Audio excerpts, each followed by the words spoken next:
The Marinade. There's no O in marinade. Let's try it one more time. Ready? 1, 2, 3. The Marinade. Marinade. Bone marinade. The That's Marinade. The Marinade. With Jason Earle.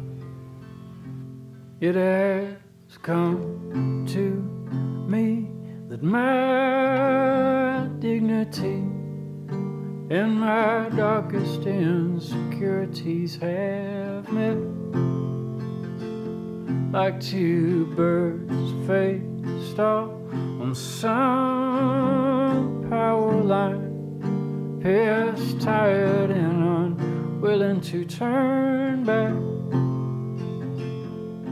And nothing hurts like the quiet. Welcome to The Marinade with Jason Earle, a free-flowing conversation about the creative process with creative people. This is episode 78, and our guest is Will Johnson.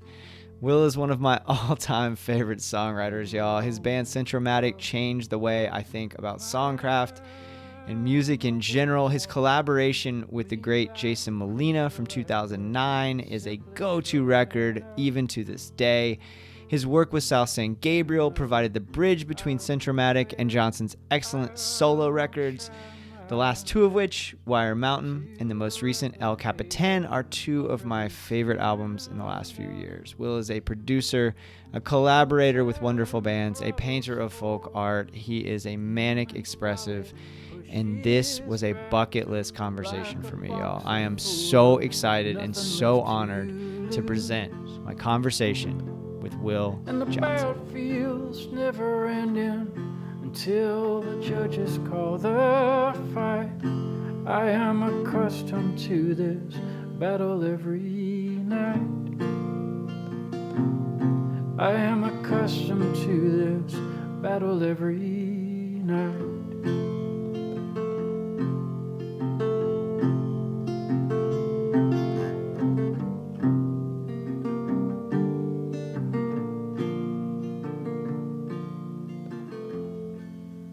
Awesome.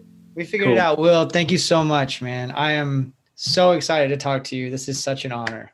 Oh man, thank you for having me along. I really appreciate it. Thank you. I don't know if you can, I'm a big fan, and I don't know if you can see, but there's a poster back there. I've actually never gotten to see you play live, unfortunately, other than on the interwebs. Yeah. It's a show from the Social in Orlando, and it's Will Hogue, Jason Isbell. There's no year on it, and Centro-matic. And I don't know. It's like you guys are like on the bill as guests or something. I don't even know what year it was. It was August. I can tell you exactly. It was August of 2007. And we were on tour with Jason and the 400 unit. And it was kind of it was one of those wildly routed situations where we were doing some pretty crazy breakneck drives show to show. But it was just us and the 400 unit. But that was one of those nights where I guess the promoters decided it'd be better, instead of having the shows go against each other, go ahead and put Will on the bill as well. So we did a triple bill situation at the Social, which is a great room. Such a nice place. It is, and that's just such a wild. I saw the 400 unit on that tour, so in Jacksonville. So that's really fun to think about. Like, I don't know if it was that year or the year after, but I saw that show, and then Jason was doing some solo stuff. But yeah, I found that like at a market here in Orlando that was just like, it was a misprint or whatever. I found it like 4 years ago at this crazy outdoor market, and so I had to have it because those are three of my favorites. That's so cool. I definitely don't have a copy of that poster, but I don't even know that I saw one. Let me show you, because it's really cool too. Cool.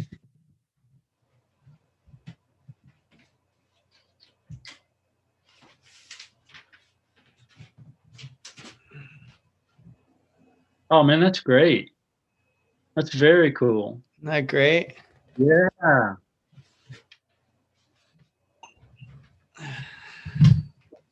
Yeah, it's Yeah, that was a wild tour. I mean, we were we were in the throes of, what were we touring? We had been touring a lot that year, and we were just hitting like the dog days of summer, and had experienced a heavy flooding situation in Houston a couple nights prior. So it was really difficult getting out of town. And man, I mean, we were just, we were logging miles. I think the routing had it where we were from Baton Rouge to Orlando, or maybe Tampa, and then on up to South Carolina at some point. I mean, we were just bouncing all over the place, man. It was wild. That was one of the questions I wanted to ask you. So let's get to it. Like, you were a big influence on Isbell, for example, and on so many other great songwriters. And I wonder if at that time, because by that point, you'd been with that band for quite some time, were you aware of how special that band would be to people, or even at the time was to people, or how special sort of your influence, both you individually in the band, would be on a whole generation of songwriters? Oh, goodness. No, not particularly. We really, and in terms of Centro-matic, we kind of kept our heads down and just kept churning out records at a rate that was exhilarating and exciting for us. And so, as far as, taking any kind of inventory like that, I just wasn't, I don't know. I enjoyed the road, and I enjoyed the camaraderie and the energy of playing rock music in rooms, and I still love that whenever I get a chance to do it. But as far as taking much inventory on things like that, no, not particularly. We were lucky in that we became friends with a lot of the people that we admired so much. And Jason was certainly one of them. And we just struck a fast friendship back in, goodness, September of 2001, like just weeks after he had joined the Truckers. And we were fast friends. And so we learned from one another. We did a lot of miles with the Truckers, and we did a lot of miles with the 400 unit. And there's just there's an energy where you're just inevitably, either consciously or subconsciously, picking up notes and tricks from one another here and there. And there's a reason that love exists, because there was just an immediate kinship, and there remains to be. Wow, I love that answer so much, because it kind of brings me to another thing I wanted to ask you about, which is the your voice, both sonically and the way you express yourself, you individually, but also back then with the band. There is something so distinct about your records, and even if it's a different way of communicating, if it's you with an acoustic guitar, or it's you with the full band, or if it's you in South San Gabriel, there's a very distinct Will Johnson voice, and again, sonically, but also the expression of it. Is that something that you've been aware of from the beginning, or was that, again, something where you're just creating and doing your thing, and then you just happen to either have or carve out this very distinct Will Johnson-ness? I think it's more of the latter. I wasn't totally sure what it was going to be at the beginning, or for how long I really wanted to do it. I mean, to be completely honest, I was still finishing up my degree, my undergrad work, at the time that Redo the Stacks came out in 1997, which is the first Centro-matic record. And to be completely frank, I at that time, I really figured I'd maybe put out a couple of records. I didn't have any great designs on doing a lot of touring or anything like that. I kind of figured I'd put out a couple of records and go to grad school and start teaching. I mean, that was really kind of the grand vision that I had at the time. And I finished up my undergrad work up in Denton at University of North Texas, and became smitten over those next couple of years after I graduated with the idea of just making records. And I had a lot of material building up fast. And I really wanted to spend all my time and energy suddenly making records and then eventually touring.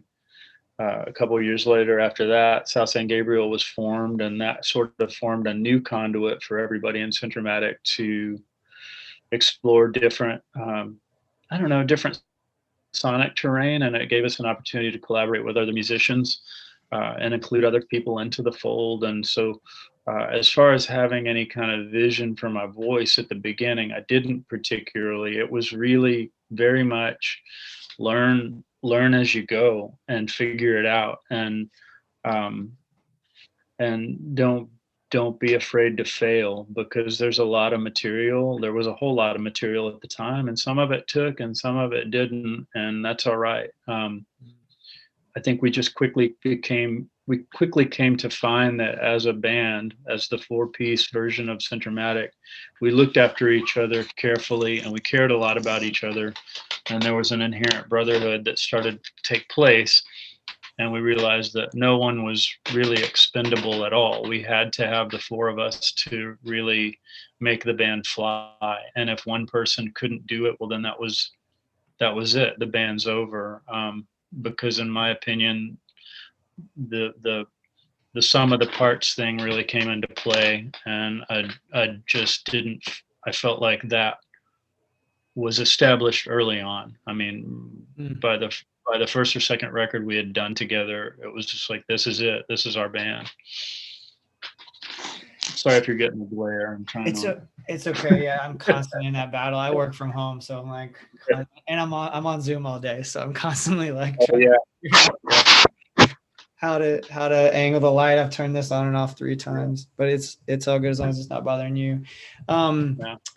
So okay, so you're thinking professor. You're thinking like professor track, right? You're thinking, is that like literature? Or are you gonna? Yeah. I was thinking academia pretty much, straight through until about 99 or so. And there were just certain realities that came into play, certain very fortunate realities. And that band was getting busier. We were establishing a serious love for one another and for making music. And we were becoming more and more serious about touring. And I figured I could always circle back to a master's degree somewhere down the line if I really wanted to do that. So I always joke that I just got distracted with making records, and here we are, 25 years later. Yeah, I love that so much, because that's a question I was going to ask you, which is just like, how do you make that decision, right? Like how do you make that decision to, I'm going to go be a rock star instead of I'm going to like have a tweed jacket and, teach Faulkner or whatever, like, because we talk about that a lot on this show, like wrestling with that decision of a creative life and whether to make that decision. And so that's why I'm kind of wondering if, because Centro-matic was so dynamic and such even from record to record, like, again, the sound is still very quintessentially Centro-matic, but it's you're constantly shifting and evolving, and it doesn't sound like anything else. And when you listen to some of those records from the same time, even records that would have been considered in the same genre, so to speak, whatever the hell that was at the time, it was still something different, and they hold up so well. And so, like, I guess I kind of wonder if there was a light bulb moment, or if you just had your head down doing it and thinking in the back of your mind, I can always fall back on this other career. I'm trying to cast myself back into my mindset, some 25 years ago, 22 years ago, but I think it was largely the latter, where, it's like, let's keep making records and touring and enjoying these experiences. And, if the bottom falls out, I can always go back to school. I can, I don't have a ton of skills, but I can do farm work or work in, work in a warehouse or whatever to bide my time while I figure out the next step. But the reality was, and I'm going back again to 98, 99, 2000, the US touring started to pick up a little bit. And we experienced our first European tour, which really, I always kind of refer to that as the honeymoon tour of sorts. And it didn't happen until 3.5 years after we had formed the band. But certain countries that we would go to over there, be it Holland or Belgium, a little bit of UK, but we experienced the exhilaration of being accepted somewhere other than just in Texas. And that's obviously a good feeling to any band once they kind of set sail out on the road, but even more enchanting when it's on another continent. And so that opened up a whole new kind of joy for us. And it's not that we were drawing hundreds and hundreds of people, but we were doing enough to sustain the tours and to pay ourselves a wage at the end of it. And in the end, that felt like true success. And we were able to continue putting out records at a pretty quick pace and full creative control, owning the masters. And wow. So when all that is working, it's just fruitful. It's a fruitful and rich experience for friends that have already spent a lot of years together hanging out, maybe playing shows, different bands, just growing up listening to records throughout our adult life, basically. It's an exhilarating thing. So you want to keep it going. So we did until, goodness, 2014 or so. Wow. Is there one more nostalgic question, I guess, because I want to get to some of the newer stuff. Because your most recent 2 records, Wire Mountain and El Capitan, are 2 of my favorite things that you've done. And so I want to get into that too. But if you look back on those 25 years, it made me think about the young musicians and creatives who listen to this show. We're fortunate to have some young musicians and creatives who listen to the Marinade, who are trying to figure that world out and trying to figure out what to do. And the industry has changed so much since you first started. With that perspective, are there any lessons that you've learned about the creative life that might be able to translate to somebody who's younger and trying to figure out what to do? Yeah. I mean, everybody's got their motives for making music and for making art. And so to assume that everybody's in it for the same reasons, I think, is foolhardy. There are a lot of people forming bands to make a lot of money. There are a lot of people forming bands to try to challenge their mind and keep themselves as turned on as they can musically and creatively. There are a lot of people forming bands to meet girls or whatever the case. Everybody's got reasons, and especially when you're young, it's all kind of in front of you. But I always kind of harken back to a strange and this may have been off the cuff, but it's stuck with me for almost 40 years now. And my favorite band throughout high school and college, and I mean, geez, they're still probably my all-time favorite rock and roll band, but it was The Replacements. And I remember an interview with Paul Westerberg, I want to say 86 or 87, right around, their fan base is really expanding. They're starting to do quite well. And I remember he was asked, just like, what's your advice to anybody forming a band at this point? And I loved his answer because he said, a lot of people will put want ads up in music stores or record stores, like looking for a drummer or looking for a bass player, and you wind up playing with strangers and all. But he circled back and said, find your 3 best friends and figure out how to be a band, basically. Don't go on the warpath looking for like some ringer session musician. Figure it out with 3 people you trust and love, and the rest, I think, will be, and I'm paraphrasing, or I'm kind of taking the baton there, but I think the rest will be far more enjoyable than forming something with total strangers and then realizing 6 months or a record or two in that your motives or your reasons for making music are totally different and not harmonious, and then you got a problem on your hands. So anyway, I always kind of liked that piece of advice, and I took that with Centro-matic in a lot of ways because Mark and Matt's band had broken up right around that time that we formed. Scott had left Slobberbone, and I was wrapping up time with a band called Funland. So we were all kind of at these similar crossroads, and we had all been friends for a number of years already, and there was an inherent trust already set in place. We hung out together anyway, so it just seemed natural for that to be the band. There just wasn't a search for members or anything like that. And I still swear to this day, I don't think I formally asked anybody to be in the band. We just kept showing up for each other, and that was it. And so that's kind of how we went about our business. It was just no question. We just showed up for each other. I couldn't love that answer more. So what are your reasons for creating? You manically create, you paint, you play, you have solo stuff, you drop into other projects, you play drums for people, you produce records, and that's another question I'll ask you later is about balance, but what is your motivation for creating? It kind of depends on the day. I mean, certain days the motivation may be that I want to transmit a piece of baseball history or learn something about a player that I've admired from afar for decades. And then the next day it might be a guitar melody that I'm obsessing over, and it's time to figure out a vocal melody or some lyrics to go with that.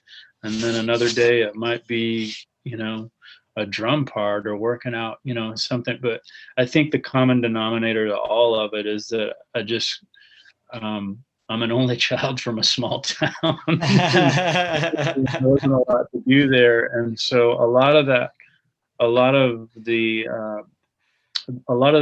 constant movement, like that constant pushing forward thing or that constant search, it was hardwired into me at a real early age. And I grew up around some musical people up there and had access to instruments and was allowed to figure it out at my own pace. And so I think that was hardwired into my scene at about age 6 or 7. And it's not much different now. I mean, I wake up with every day and basically ask myself, well, how are you going to make today cool? What are you going to make today? Wow. And so, and that's been with me for years, and it remains to be the case. Time is short. I'm realizing how quickly the years are going by, and having 3 kids now really seems to accentuate that. It makes it seem even faster, but it also makes the time for creativity even more precious. And I don't take that for granted, because parenting is a big job, especially in this pandemic. So whenever those couple of hours come up in the afternoon, or maybe a few hours late at night, whenever those open up, that's when I get to work.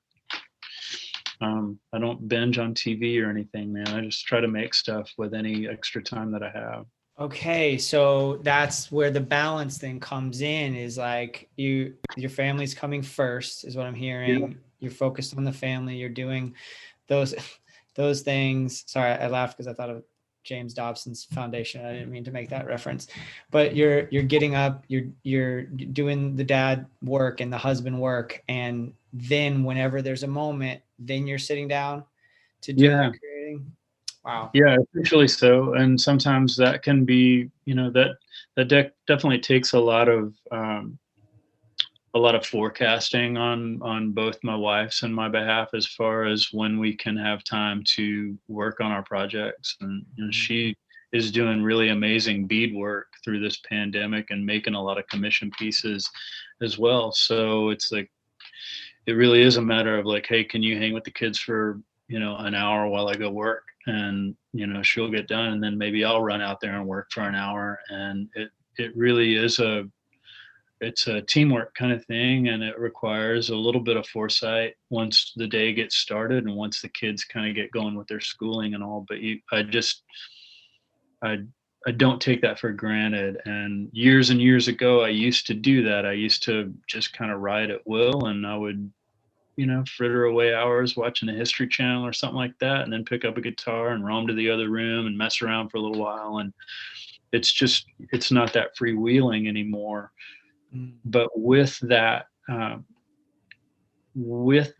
time crunch, I think I've probably become more organized and more. I value the time more. So hopefully that leads to good work. As my friend Patterson said a few years ago, I think it was after they had their second kid, he's like, I'm not writing as much as I used to, but I think I'm writing better than I used to because I cherish the time more now and I put more work into it. And I agree with those sentiments at this point in my life here at almost age 50. Wow. I'm appreciating the time more, so I'm trying to use it wisely. Wow. And for folks listening, the Patterson Hood of the Great Drive-By Truckers, I'm sure you're talking about there. Oh gosh, there's so much to unpack there. Well, so I do think, so from my perspective as a fan, as a consumer, the work that you're producing now are things that I've been even more excited about. And like I said, I've been listening to your music for many, many years. Which of those motivations that you mentioned for creating, or was it a group of them, out of which of those motivations was El Capitan, your most recent record that came out in 2020, born? That's a funny one, because that record didn't really come from one specific writing session, though that collection of songs kind of built up over the course of numerous solo tours. And they were written in oddball places like hotel bathrooms and casino bars and restaurants and places like that. And I just had this collection that built up over the course of 5 or 6 or 7 years, that when I kind of grouped them together, when I was listening to collections of demos, that group of songs just made sense together to my ear. And this is how Centro-matic assembled a lot of its records, and this is how we've sequenced a lot of South San Gabriel records. This is not a new thing, but it's just a collection of songs that pairs well together, and they kind of play nicely together and offer a certain kind of a certain aesthetic and a certain kind of voyage for the listener, hopefully. And so, especially at this time during the pandemic, I couldn't put a big ensemble together to go in to make a record. But I was living, and I still am living, so much in my own head over these months that those songs started to ring a little more true to me, and it just felt like the right time to finally go in and track them. And so my friend Britton and I made that record in, I think, 4 days. I just took a $100 Stella guitar that I'd found at a resale shop and to his studio, and he had, the little station set up in the live room, and he was in the control room, and we recorded it in a socially distanced manner. And my friends Thor and Lindsay lent some tracks from their homes and sent them over to us. And so it was recorded with proper social distancing, and it's a sparse record, but man, there's just a lot of quietude in this particular chapter of history, and it felt like the right time to put that record out finally. Man, and that's, that's another thing you do, and you do it so well on this particular record, and it's on Wire Mountain too, I think, where you have this way of lingering on a syllable when you need to drive home a point in a certain way, and also allowing lots of space between what you're saying. Because I think when I think of Will Johnson records, especially your solo records, I think of very lyrically beautiful and dense records that I keep getting more out of when I listen to them, re-listen to them. So like El Capitan, I've just been devouring, and each time, like this morning, I heard something different, right? So Trouble hit me in a different way this morning. Yeah. Los Cuervos hit me in a different way this morning. And so I wonder, oh gosh, I forget how you pronounce the name of the town, the New Jersey town. Goodbye. Absecon, yeah. Yeah, Absecon, yep. That one hit me really hard this morning in a different way. And so I wonder if, like, is that a feel thing? The idea that I'm talking about, where like you seem to have this masterful way of letting the song breathe for a second before you hit us with some other line that's going to be really heavy, or is that a conscious decision? It's usually a feel thing. There are certain songs where there are elongated, intros, and I just, frankly, as I'm writing it, I don't feel like hearing my voice yet.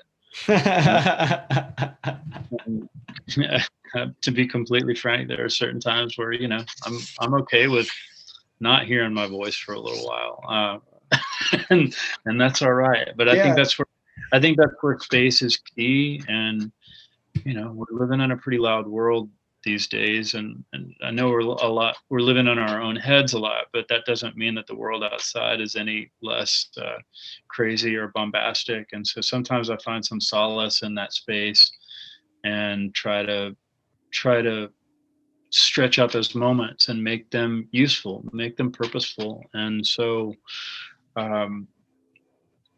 sometimes, and I think a lot of the time, that's where the small instrumental pieces come from that go on the records as well. I just have a tendency to sit down and write little instrumental songs pretty regularly.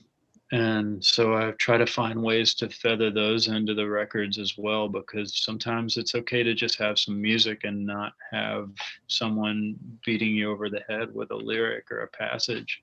And so I try to, I don't know, it's a feel thing. Coming back to your question, it's definitely a feel thing, and not really a conscious deal. It's something that just kind of happens through the writing.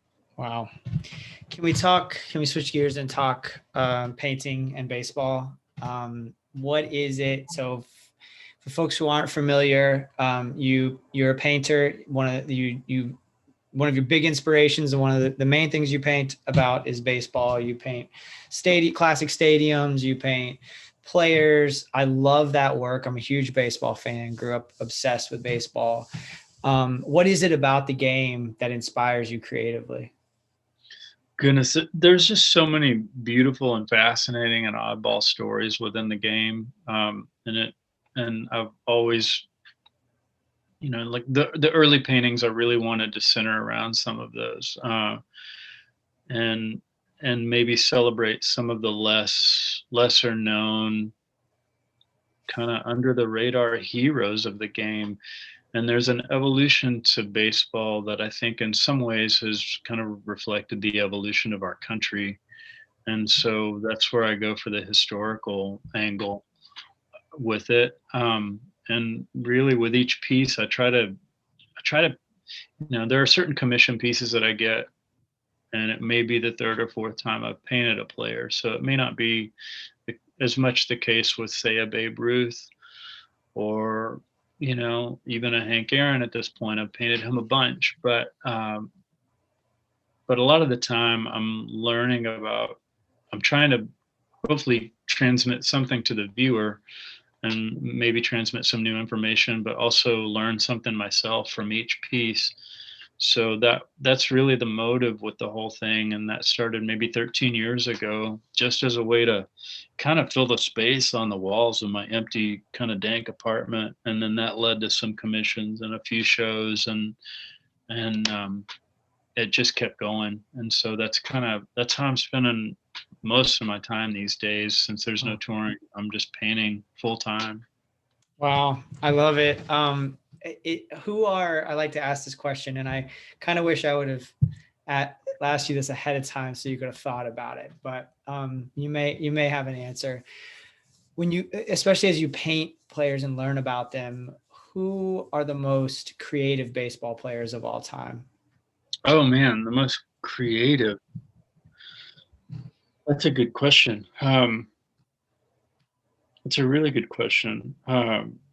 I don't have a ready answer for you. So, and I don't want to sway you one way or the other, but like I asked this of any baseball fan who's a songwriter, right? And Colonel Bruce Hampton was on the show early on. And had an encyclopedic knowledge of baseball. He was ridiculous. Yeah. I mean, it's hard not to think of Charlie Pride. I mean, he was a great ball, and a lot of people don't know that he played in the Milwaukee Brewers system for a time, and he did pretty well. And so I painted him, I guess, a few years ago, but he's one that comes to mind. And, that's a great one. Yeah. He did some pretty amazing stuff. Yeah, I did. Yeah. Yeah. The great Charlie Pride, the great country singer, Charlie Pride. I think that's an interesting answer, because I guess like my brain always thinks of like the way they play the game maybe, or the way they communicate elsewhere, but like he literally was a great creative outside of the game. Yeah, he knew his way around a song. Yeah, so that makes that's awesome. I like that your brain went there. Nobody's ever thought about it that way for whatever reason. Ricky Henderson always comes up, for his showmanship and the way that he approached the game and that kind of thing. Oh yeah, for sure. He's a favorite without a doubt. Bill Spaceman Lee is one of my all-time favorites. Yeah. And just because he's a mind-blowing personality. He's the only MLB player that's appeared on the cover of High Times magazine, to my knowledge, which is an interesting tidbit, I suppose. But he's a fascinating read. Any interview you can find with Bill Spaceman Lee is worth tracking down. Favorite player of all time would have to be, it's hands down, Roberto Clemente, just for the beautiful and wonderful and generous human that he was. But yeah, I mean, I could go on about some of these folks. Yeah, sure. No, I love that. Yeah, I mean, I try to like limit the baseball talk on the show because I think most people don't tune in for it. But anytime I have a chance to pick a creative's brain about it, because it growing up, it was the only thing that mattered, like that was my obsession. So I had to ask you about it. What is the other art outside of your work that's inspiring you right now? I mean, right now is a really fascinating time to think about that. What music are you listening to, or what are you reading? Like what have you consumed lately that has you fired up? Well, I'm listening to a ton of ambient music these days, and I think there's probably a reason for that. It's definitely, it's been such a crazy patch for humanity, and we have been served a real dose of perspective over this last year. And so with that, with all of the recalibrating and all of the kind of mental motion that goes into reassessing how we're going to go about things, especially a lot of us in the entertainment industry, and we're sitting tight for a long time, and so to have a sense of purpose blurred for an indefinite period of time kind of leads to a want for some sanctuary, and in that I'm finding a lot of peace and a lot of calm through just ambient music, especially out in the art studio late at night. It's meditative in its way. So I'm listening to a lot of Abul Mogard, who's a Serbian instrumental composer, Swedish kind of art house instrumental trio called Tape. I've been listening to their music on and off for 15 years or so, and I keep coming back to them. So those are a couple, and then other times it's a lot of hip hop stuff these days. Really, Quayle Chris is somebody I'm listening to a good bit. Apollo Brown, I don't know, some Detroit hip hop stuff. So it's almost like bombastic hip hop in the art studio, or just long notes that last 90 seconds. I can relate so hard to that. So hard. Like when you said Quayle Chris, I was like, yeah, that's because I just recently got into his stuff, and that fell for it really hard as soon as I did. that most recent Run the Jewels record? Yeah, I'm kinda all over the map these days. I mentioned this yesterday in a podcast, but you asked about the reading thing. I'm reading my friend Wiley Cash's new novel. He sent me in advance of it. It comes out a little bit later this year, and I'm maybe 100 pages in, but his work is phenomenal, and I was already a fan before we became friends. So I'm reading his stuff. There's a great book of short stories by a gal named Ashley Bryant Phillips called Sleepovers, and that was my favorite book of 2020. So I don't know. There's a couple of titles. That's enough to keep me busy. That sounds great. Will, this has been one of the honors of my creative career. I'm so grateful for your music. I'm so grateful for your art, and just overwhelmed with gratitude for your time. Thank you for having me along, man. I really, really appreciate it. It's good talking with you. Awesome. Thanks, man. Be well. Take care. Awesome. I'll see you around. All right. Sounds good. Bye. Bye.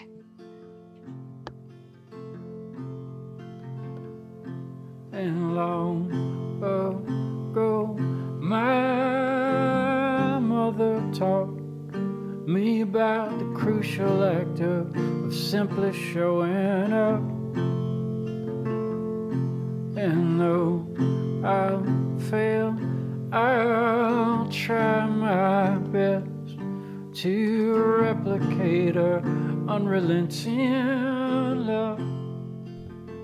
Will Johnson, y'all. Thank you so much, Will. Thank all of you for listening. What an honor. Will-Johnson.com for all things Will. He's been doing, well, I think the last one was maybe in October, but if you go to his website, there's a bunch of like performances, just quarantine kind of performances. You can also, of course, get his records there. I can't say enough about El Capitan. Came out in August of last year, and then the vinyl, I think, dropped in January.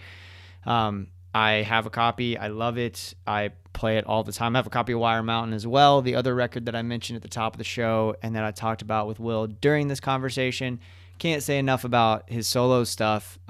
If you are new to Will's music, you're welcome. Have fun.